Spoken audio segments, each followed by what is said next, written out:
আসসালামু আলাইকুম। আজকে আপনাদের সামনে এমন একজন মানুষকে নিয়ে আলোচনা করব, তিনি হলো আমাদের সকল ছাত্র সমাজ ও যুব সমাজের সুন্নিয়তের আইডল, আমাদের সকলের প্রিয় আল্লামা পীর মুফতি মোহাম্মদ গিয়াসউদ্দিন আত-তাহিরি হুজুর। কয়েকদিন পরে পরে হুজুরের নামে হালি মিথ্যা গায়েবী মামলা দেয়। আরে বাবা কি রে, কয়েকদিন পরে পরে হুজুরের নামে মিথ্যা গায়েবী মামলা দেয়। হুজুর যেটা চোখেও দেখে নাই সেই বিষয়ে মামলা দিয়ে রাখে হুজুরে, এবং মামলা দেওয়ার পরে বাংলাদেশে একটা বিশৃঙ্খলা লাগে যায়। হুজুরের নামে কেন মামলা আমরা তো সব বুঝি, ওনার নামে কেন যে মামলা দেয় আমরা সব বুঝি।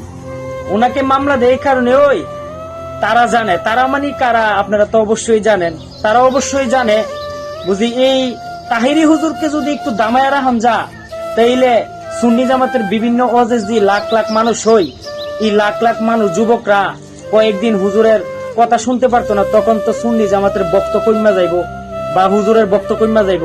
হ্যাঁ রে, কখনোই হুজুরকে দামিয়ে রাখা যাবে না, কখনোই হুজুরকে দামিয়ে রাখা যাবে না। তিনি এমন একজন হুজুর, তাকে যতই দামিয়ে রাখার চেষ্টা করবেন ততই তিনি আরো বেশি জাকজমট হবে। তাই আপনাদের কাছে রিকোয়েস্ট করি, এরকম গায়েবানা মামলা আর দিয়েন না, ইত্তা বালা না, ভালো হয়ে যান গা, বুঝছেন, ভালো হয়ে যান গা। আল্লামা তাহিরি সাহেব একটা ব্র্যান্ড। আল্লামা তাহিরি সাহেব বর্তমানে বাংলাদেশের মধ্যে সর্বোচ্চ যুবকদের আইডল, একটা জাকজমক বক্তা। তাকে এইভাবে দামায় রাখতে পারবেন না। তিনি কোনো নরমাল বা কোনো আজে বাজে বক্তা না, তিনি একজন ব্র্যান্ড, আহলে সুন্নাত ওয়াল জামাতের একজন জাকজমকদারী বক্তা।